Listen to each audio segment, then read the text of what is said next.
بسم اللہ الرحمن الرحیم۔ السلام علیکم دوستو، آپ دیکھ رہے ہیں ایلومینیٹ فرینڈز زون۔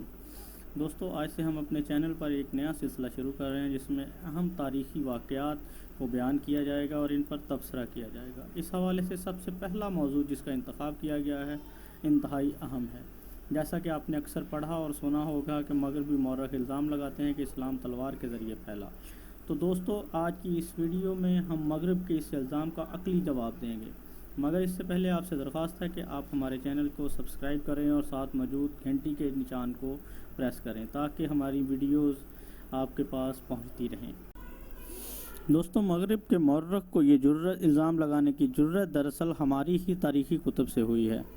غلطی سے تاریخ نگاروں نے غزوات کو اتنا نمایاں کر دیا کہ لوگ سمجھتے ہیں کہ عرب کا یہ انقلاب لڑائیوں سے ہوا، حالانکہ 8 سال کی تمام لڑائیوں میں جن سے عرب جیسی جنگجو قوم مسخر ہوئی، طرفین کے جانی نقصان کی تعداد 1200 سے زائد نہیں ہے۔ انقلابات کی تاریخ اگر آپ کے پیش نظر ہے تو آپ کو تسلیم کرنا ہوگا کہ یہ انقلاب غیر خونی انقلاب یعنی بلڈ لیس ریولیوشن کہے جانے کا مستحق ہے۔ پھر اس انقلاب میں فقط ملک کا طریقہ انتظام ہی تبدیل نہیں ہوا بلکہ ذہنیتیں بدل گئیں، نگاہ کا زاویہ بدل گیا، سوچنے کا طریقہ بدل گیا، زندگی کا طرز بدل گیا، اخلاق کی دنیا بدل گئی، عادات اور خصائل بدل گئے، غرض ایک پوری قوم کی کایا پلٹ کر رہ گئی۔ جو زانی تھے وہ عورتوں کی عظمت کے محافظ بن گئے، جو شرابی تھے وہ منع شراب کی تحریک کے علمبردار بن گئے، جو چور اور اچکے تھے ان کا احساس دیانت اتنا نازک ہو گیا کہ دوستوں کے گھر کھانا کھانے میں بھی ان کو اس بنا پر تامل تھا کہ کہیں ناجائز طریقہ پر دوسروں کے مال کھانے کا اطلاق اس فعل میں بھی نہ ہوتا ہو۔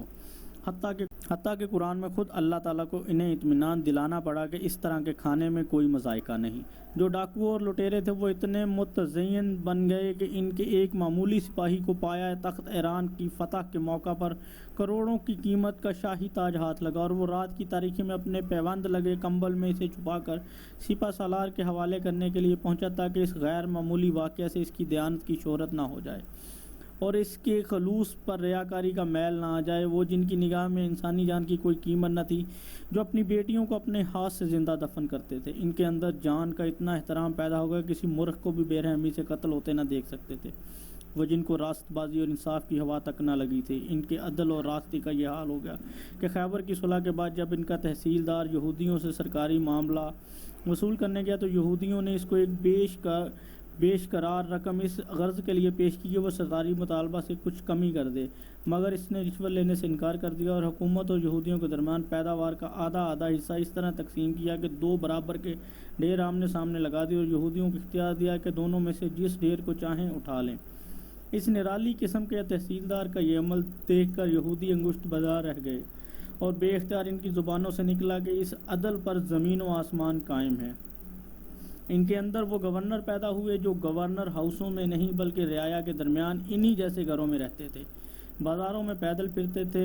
دروازوں پر دربان نہ رکھتے تھے، رات دن میں ہر وقت جو چاہتا تھا ان سے انٹرویو کر سکتا تھا۔ ان کے اندر وہ قاضی پیدا ہوئے جن میں سے ایک نے ایک یہودی کے خلاف خود خلیفہ وقت کا دعویٰ اس بنا پر خارج کر دیا کہ خلیفہ اپنے غلام اور اپنے بیٹے کے سوا کوئی اور گواہ پیش نہ کر سکا، اور ان میں ایسے سپہ سالار پیدا ہوئے جن میں سے ایک نے دوران جنگ میں شہر خالی کراتے وقت پورا جزیہ یہ کہہ کر اہل شہر کو واپس دے دیا کہ ہم اپنی تمہاری حفاظت سے قاصر ہیں، لہٰذا جو ٹیکس ہم نے حفاظت کے معاوضہ میں وصول کیا تھا اسے رکھنے کا ہمیں کوئی حق نہیں۔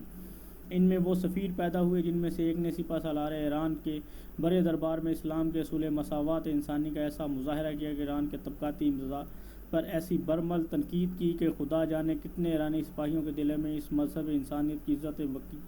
وقیت کا بیج اسی وقت پڑ گیا۔ ان میں وہ شہری پیدا ہوئے جن کے اندر اخلاقی ذمہ داری کا احساس اتنا زبردست تھا کہ جن جرائم کی سزا ہاتھ کاٹنے اور پتھر مار مار کر ہلاک کر دینے کی صورت میں دی جاتی تھی، ان کا اقبال خود آگر کرتے تھے اور تقاضا کرتے تھے کہ سزا دے کر انہیں گناہ سے پاک کر دیا جائے